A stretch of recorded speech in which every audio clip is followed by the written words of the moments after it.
It's not her bat mitzvah, but we decided that it would be very appropriate for our Torah this morning for her and me to share a dialogue. And I want to say just one other thing about the Torah reading before we begin our dialogue. I think that you can count on one hand the number of conservative synagogues in the country where you could have a full Kriya on Shabbat and have the teens read the entire Parsha. And this was not an especially small one that we selected or something like that. There were some big ones, big aliyot, pretty extraordinary. Rebecca's going like this, which I think means something good. Have you ever been to sleepaway camp, Rabbi Graber? Come on. So we had fun studying together, and I told you to come up with questions. So Yeah. why don't you go ahead and begin, Rebecca? Okay. So my first question. Everybody can hear you. Speak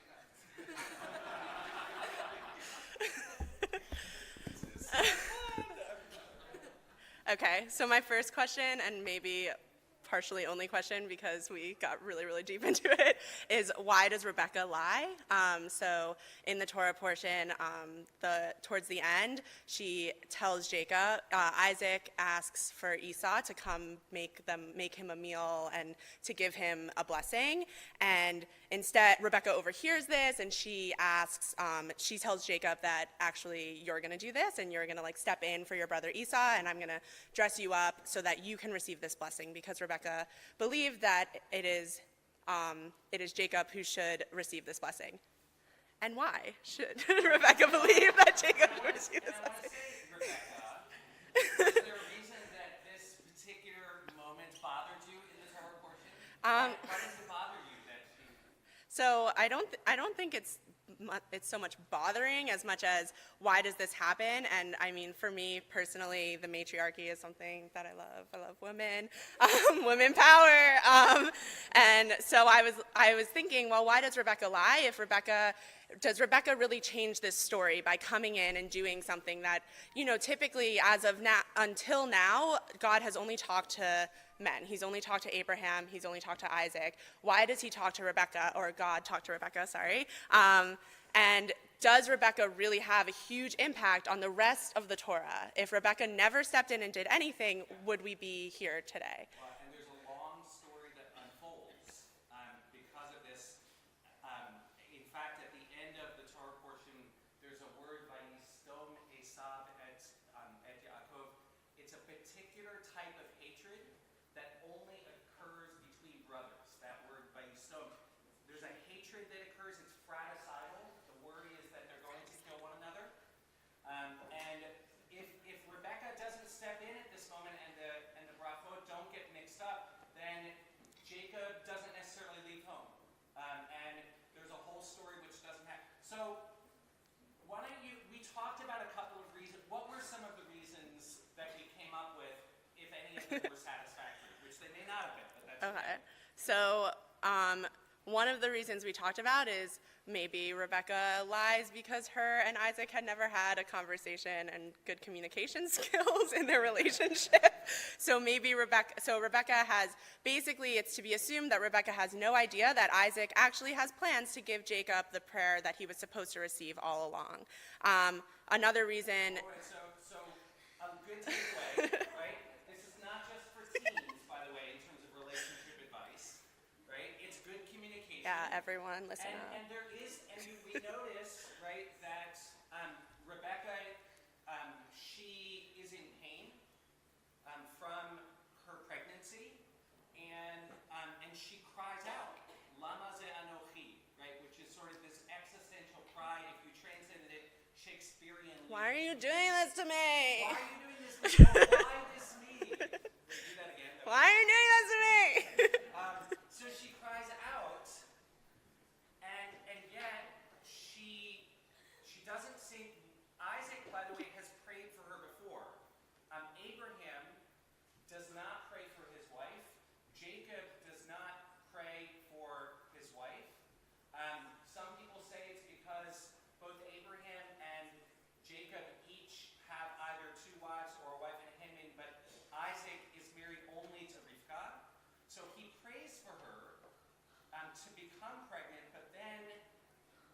like this second problem. It's almost as if Isaac had given this vibe or message, I can't do anymore. Yeah. And the communication is one possibility for why this becomes necessary.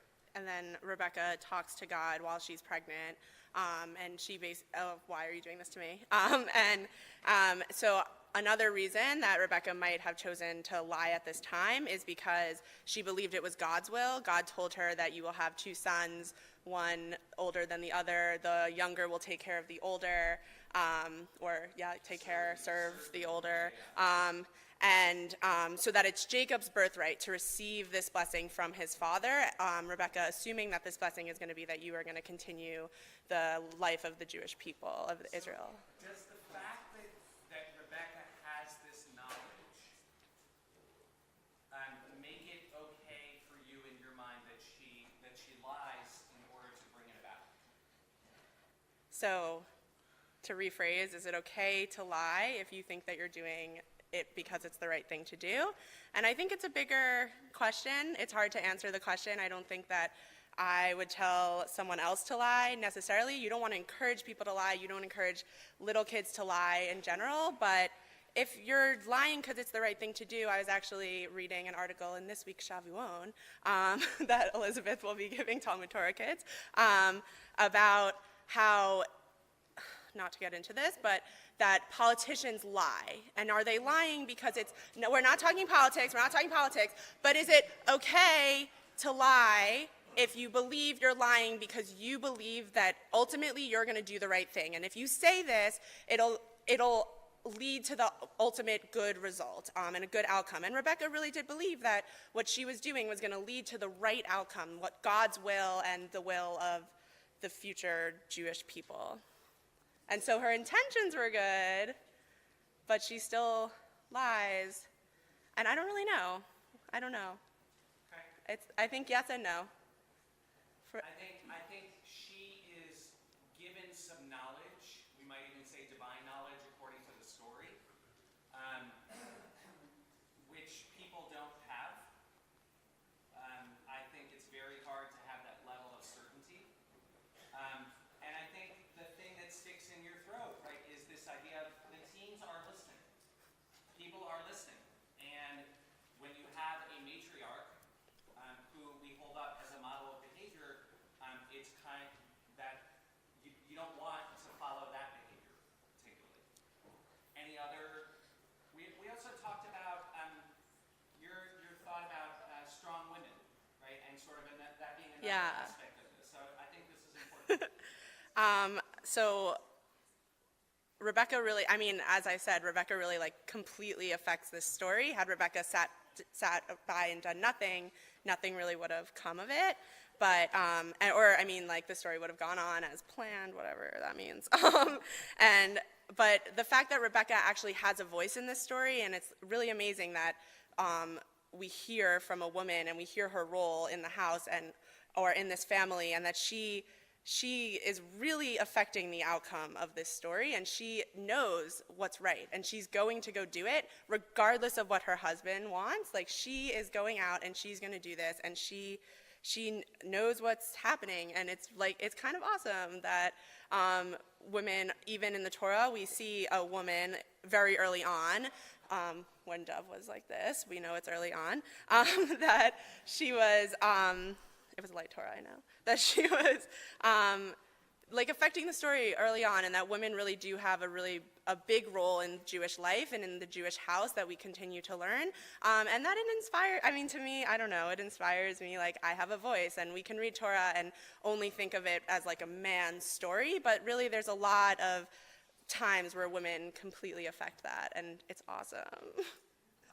So I want to share, I share that sense of gratitude, and I think that those sort of things haven't necessarily been noticed for much of Jewish history.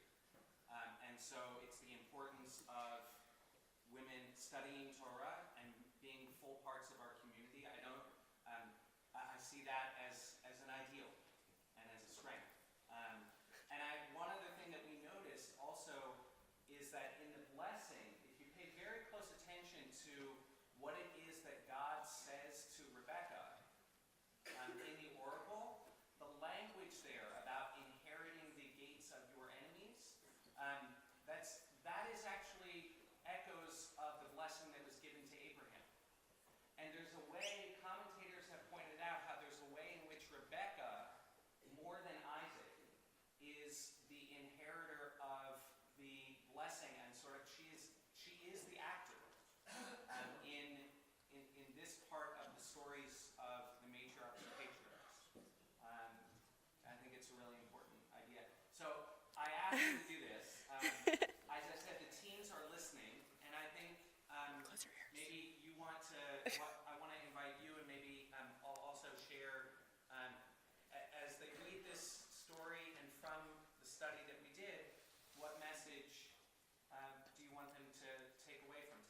Okay.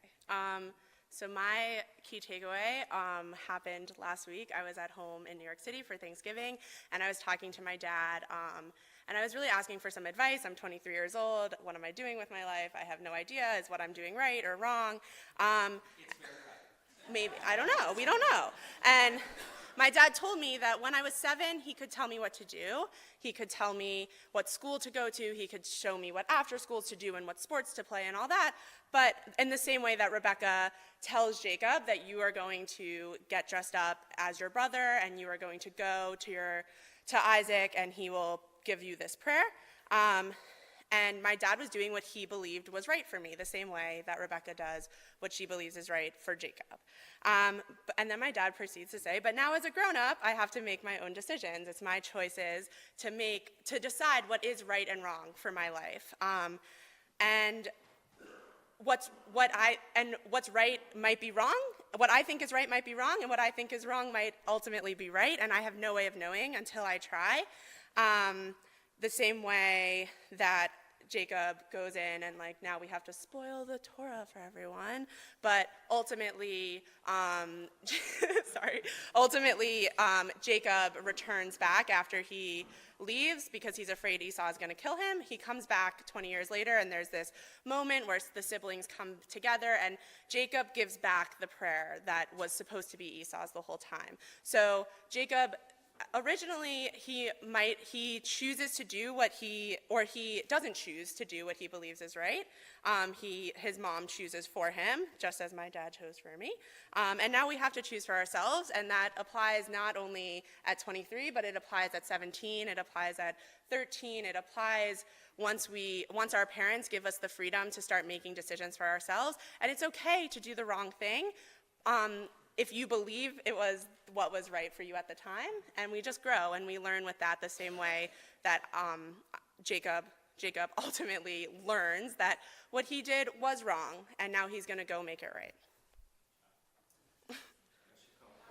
I'm not going to add any more than that. And I think I just want to say one other thing about this. A few years ago, our leadership, we did a strategic plan, and one of our focuses was to focus on teens and to really think about what are we doing to make sure that our teens after bar and bat mitzvah stay engaged. And part of what we did is make a decision. All the literature shows you got to have the right person and you have to say that this is important. And we made a decision to bring you, and you made a decision to come here. And today is just an illustration of, I think, looking back, we can have a sense of how right a choice it was. And I want to say to the community, of course, we're always doing many things. There are lots of hopes and dreams that we have for what our teens can do. I said to Sasha, who's here, there are regional conventions and international US-wide conventions. There are summer programs. There are camps. There are amazing opportunities for partnership here in the community. And we need everyone to help us to continue to move this forward. So, Yasher Koach. Yasher Koach. Shabbat Shalom.